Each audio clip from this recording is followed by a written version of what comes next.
किया है। मान लेते कहते हैं कि नाव अवैध है, तो अगर उस चीज को नाव का अवैध बता रहे हैं तो वहां से जो पनिया जहाज चलता है उसका क्या प्रक्रिया है कि वो चल रहा है, वो माल क्यों कैसे ढो रहा है। अगर वो माल ढो रहा है, पनिया जहाज जो पानी में जहाज चलता है वो ढो रहा है, तो ये भी ट्रांसपोर्टिंग के हिसाब से हम लोग नाव जो भी बनाए हैं उनका नाव चल रहा है, तो आप उसको परमिट दीजिए, वहाँ पे उसका रजिस्ट्रेशन कीजिए, वैध कीजिए, इंश्योरेंस कीजिए, जो भी आपका प्रक्रिया है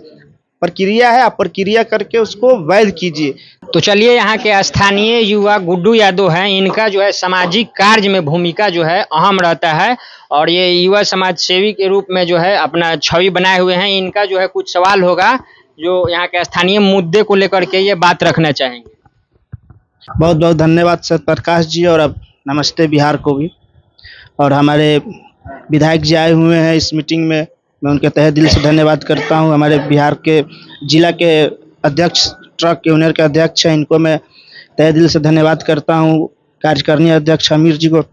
मुखिया जी को, और हमारे यहाँ पे मित्र जितने भी बैठे हुए हैं सभी को मैं तहे दिल से धन्यवाद करता हूं कि इस मीटिंग में आए और इस मीटिंग का सफल बनाए।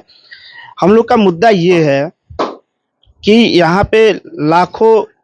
मजदूर पलायन कर गए, यहाँ से लाखों करोड़ों का घर उजड़ गया, यहाँ से एक भी ऐसा घर नहीं है जो यहाँ के हर घर से बच्चे बाहर कमाने चले गए, और सरकार इस अवस्था में, अचेत अवस्था में पड़ी हुई है कि उनको ये मालूम नहीं है कि डोरीगंज क्षेत्र के 10 पंचायत ऐसा है कि जहाँ भूखमरी का कगार पड़ा हुआ है, और वो पूरा मतलब अपने निश्चिंत सोए हुए हैं, और यहाँ के बच्चे घर से अब यहाँ से बाहर जा रहे हैं कमाने के लिए। जो यहाँ का कारोबार था, यहाँ का जो मेन कारोबार था, वो यहाँ से ख़त्म हो गया, इसको इस सरकार ने ख़त्म कर दिया। तो इस सरकार से हमारी ये मांग है कि अगर आप इसको अगर बोले कि ये गलत है, ये तरीका गलत है, तो मैं सरकार से मांग करता हूँ, माननीय विधायक जी से भी ये बात को मांग करता हूँ कि आप उसको वैध कीजिए। उसको क्या आपके पास प्रक्रिया है कि जिसके कारण यहाँ के जो भी पलायन हो गए हैं या जो यहाँ से बिजनेस खत्म हो गया है, मान लेते कहते हैं कि नाव अवैध है, तो अगर उस चीज को नाव का अवैध बता रहे हैं तो वहां से जो पनिया जहाज चलता है उसका क्या प्रक्रिया है कि वो चल रहा है, वो माल क्यों कैसे ढो रहा है। अगर वो माल ढो रहा है, पनिया जहाज जो पानी में जहाज चलता है वो ढो रहा है, तो ये भी ट्रांसपोर्टिंग के हिसाब से हम लोग नाव जो भी बनाए हैं उनका नाव चल रहा है, तो आप उसको परमिट दीजिए, वहाँ पे उसका रजिस्ट्रेशन कीजिए, वैध कीजिए, इंश्योरेंस कीजिए, जो भी आपका प्रक्रिया है आप प्रक्रिया करके उसको वैध कीजिए, ताकि एक नाव पे कम से कम 30 से 35 मजदूर खटते थे, और 30-35 गुना कर लीजिए, एक परिवार में कम से कम, अभी तो 2 अपने और 2 बाल बच्चा, 4 गो हुआ, तो सोचिए कि एक परिवार में कितना आदमी यहाँ से खर्ची चलता था। तो आप, मेरा सरकार से यही मांग है कि उसको अपना वहाँ से जो खनन हो रहा है, उसको वहाँ से, जैसे ट्रक बालू लेके आ रहा है, तो ट्रक लेके आ रहा है तो उसको चालान मिल रहा है, वैसे आप नाव को भी दीजिए, नाव को चालान दीजिए, वहाँ से चालान लेकर के यहाँ आएगा। जो ठेकेदार खरीदेगा उसको के लाइसेंस यहाँ पे मुहैया कराया जाए, वो के लाइसेंस जो लेकर के, जो के लाइसेंस लिया होगा, जो नाव चालान लेकर के आएगा, उस चालान लेगा, जाके खनन में देगा, खनन उसको एक्सेप्ट कर देगा, फिर यहाँ पे ट्रक का वो अपना के लाइसेंस चालान काट के देगा। 5,000 10,000 का उसका एक प्रक्रिया है जो आता है, जैसे कि ट्रक वाले में है। हाँ, के लाइसेंस का एक प्रावधान है। सब किसी को जीएसटी दे दीजिए, सब कोई जीएसटी लेगा, जीएसटी पे अपना काम करेगा, सब किसी का अपना पावर हो जाएगा चालान काट के गाड़ी को, ट्रक को देने का। एक ही जगह चालान लगेगा, सिर्फ जो नाव पे चालान लगेगा, वो चालान जब जो भी व्यक्ति बालू खरीदेंगे वो चालान ले लेंगे, वो चालान माइनिंग ऑफिस में जाके आप जमा कीजिएगा, उतना बालू का, उतने टन का, उतने एमटी का आपके के लाइसेंस पर खनन अफसर जनरेट कर देगा। आप जब बालू बेच रहे हैं, आप जीएसटी काट के दीजिए, चालान काट के दीजिए, ट्रक वाले को चालान दीजिए, बालू सही चालान दीजिए,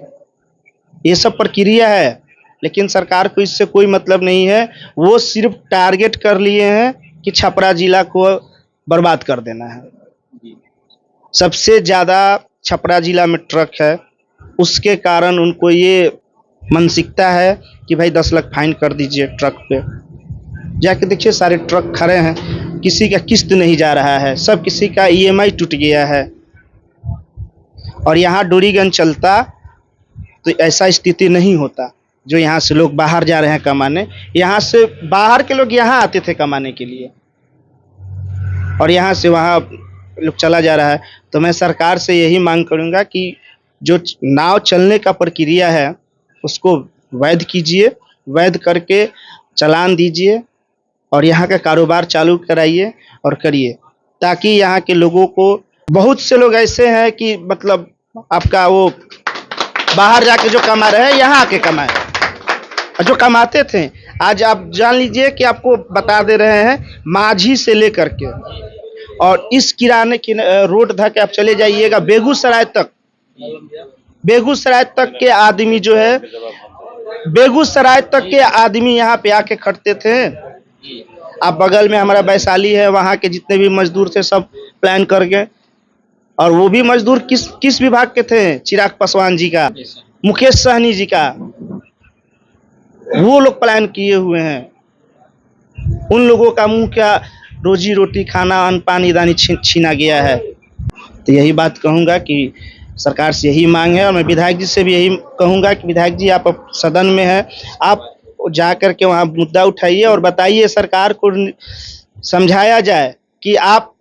नाव को वैध कीजिए और चालान दीजिए, और चालान यहाँ पे के लाइसेंस हर किसी को एकदम बांट दीजिए के लाइसेंस के तरफ, जो बटाता है सब कोई जीएसटी लेगा, सब कोई जीएसटी देगा, आपका टैक्स देना है, टैक्स लेना है, काम करेगा। यही बात कह के अपनी बातों को धन्यवाद करता हूँ। तो ये थे यहाँ के जो सामाजिक कार्यों में जो है इनका भूमिका काफ़ी अहम रहता है, और यहाँ के लोकल मुद्दे को किस तरीके से ये आपको आपके सामने रखे हैं। ये वीडियो को अधिक से अधिक शेयर कीजिए ताकि उन लोगों तक पहुंच पाए जो लोग इस रोजगार से बेरोजगार हुए हैं, उनके रोजगार, उनके हक के लिए जो है गुड्डू यादव, जो कि यहाँ के सामाजिक कार्यकर्ता भी हैं और समाज में जो है बहुत सारे सामाजिक मुद्दे पर जो है इनका बहुत बड़ा भूमिका होता है, तो इन्होंने अपने हमारे चैनल के माध्यम से रखा। वीडियो को शेयर कीजिए। आपका कोई राय सुझाव हो तो कॉमेंट में जरूर साझा कीजिए। वीडियो देखने के लिए बहुत बहुत धन्यवाद।